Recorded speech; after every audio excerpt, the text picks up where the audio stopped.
This weir is just upstream of Uppington, but before we get to the actual footage, will you allow me to make a few introductory comments.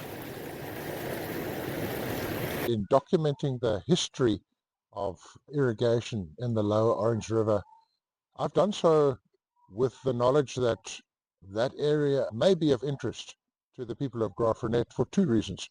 First of all, the Graaff-Reinet Dam was completed in 1925, and so many of the irrigation structures, the weirs and the canals and so on, up in that part of the world were initially constructed, and the canals were dug at that sort of time as our dam here in Graaff-Reinet and the canals down to Kendrew.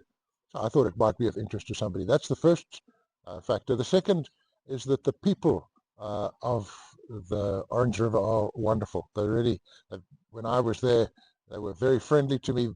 Everybody was very helpful, as to showing me where to go, organizing the gates be open so that I could get into where I wanted to be. But people very kind, very friendly, very helpful. And in that way, they reminded me very much of the people of Graaff-Reinet. The next weir that I visited when I was in the Uppington area was one about 20 kilometers east of Uppington.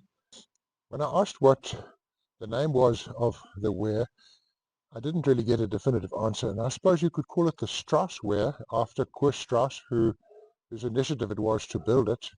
But the label that I've given to it is the same one that the personnel from the Orange River Irrigation Board gave to it, and that is the Gifkloof weir. It's called Gifkloof because of a poisonous euphorbia that grows there. Euphorbia virosa, I think it's called. So the poisonous plant, it's Gifkloof, and it's the Gifkloof weir. About 8 miles upstream of Uppington, you will come across the Gifkloof weir. Now, this is a weir which started in about 1916. It started as a private enterprise. There was a man called J.C. Strauss, and he owned the land downstream of this site. And so it was a private enterprise undertaken by Strauss and his 3 sons, and they, together with 100 laborers, tackled this project.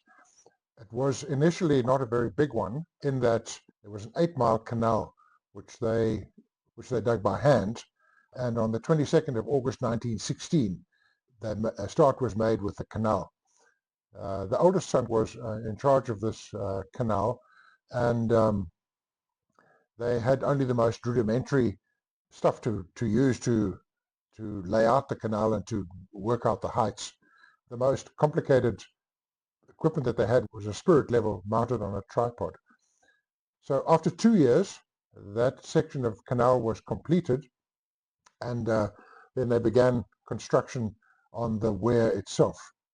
So from 1918, then the 2 elder boys were involved with their father on the building of the weir, and the youngest son, Frikkie, was put in charge of transport, and that in those days was by mule cart from Sprigg station, 20 kilometers away. Work on the river, their concrete work on the river, was very difficult because periodically there'd be a flood, and whatever concrete had been cast and was not yet mature tended to be washed away. So it took them a full 4 years to build the weir. Once this scheme was completed, it irrigated 500 morgen.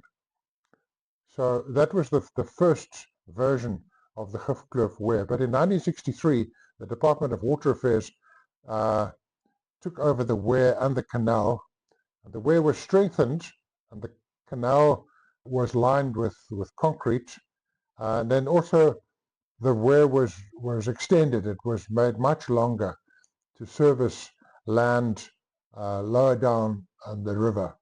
So the land lower down the river, Grootdrink, Uppington, Louisville, Kanon-Eiland, Keimus, all of those places now get their water from the Gifkloof weir. I'm indebted to Sterling Strauss, great-grandson of Koos Strauss. Sterling didn't want to appear on camera, but I want to thank him for arranging that the gates to the Gifkloof Weir should be opened, should be unlocked, so that I could drive in and go and film there. And so we will pick up the story now as I'm driving east along the canal towards the Weir. I'm driving along on top of the levee that separates the Orange River from the canal. We are approaching the Weir. I just want to show you here how high this structure is to keep the floodwater away from the canal. Goeiemôre meneer Watson, ek is David Eyman van die Appin en Eilande Waterfabriekers Vereniging. Ja, hier waar ons nou huidiglik vir ons bevind is ons by die silktrap. Die doel van die silktrap is as dit mis nou vloed is, dan kom daar 'n groot hoeveelheid sand saam met die rivier af. Nou die doel van die silktrap is hier word die vloei van die water word onmiddellik gekom breek. En die silktrap neem alle sand. So na die vloed dan kom maak ons daar viersluise aan die onderkant kom maak ons dan oop. Dan vat ons dan weer die sand terug na die rivier. Where we're driving along now, the canal is in a pipe. It's underground to protect it from the floodwaters. You can see that the May flood that came through here did a lot of damage. You see all the stones washed and the trees washed over and so on. So this section, the canal is underground. And here we arrive. There we are. We are now 25 kilometers upstream of Uppington at the Gifkloof Weir. This is where the water for Louisville and Uppington and so on is all taken out from the river. I'll give you some more details of it, but this is the Weir, approximately 400 meters long, and I will give you a pan downstream round to the water bailiff's house. I'll introduce you to him in a moment. Okay, so this is Gifkloof Weir. Ek is Erwin. Ek woon hier so op Gifkloof Weir al seker al 7 jaar en 2025 se vloed het afgestrek van tot hierso 2025 en 1988 se vloed het gestrek tot hierso op hierdie hoogte van amper so hoog soos ek. As hy 1988.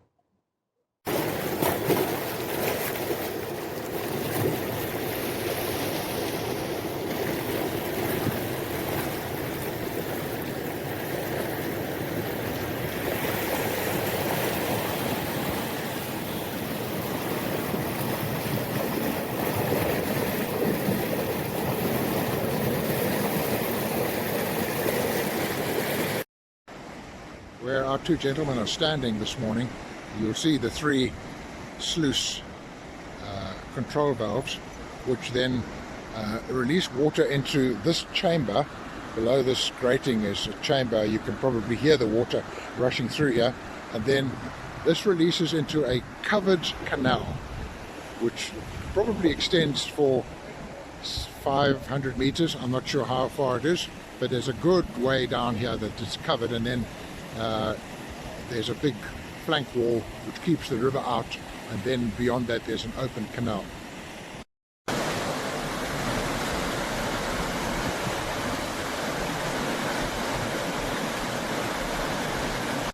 So this Weir, the Gifkloof Weir, initiated by Koos Strauss in 1916. Today this Weir provides water downstream for many hundreds and thousands of hectares of highly productive ground, producing grapes for raisins, lucerne and other crops. And one can't help thinking about Koos Strauss originally. Did he have any idea how far this scheme that he started, how far it would go one day?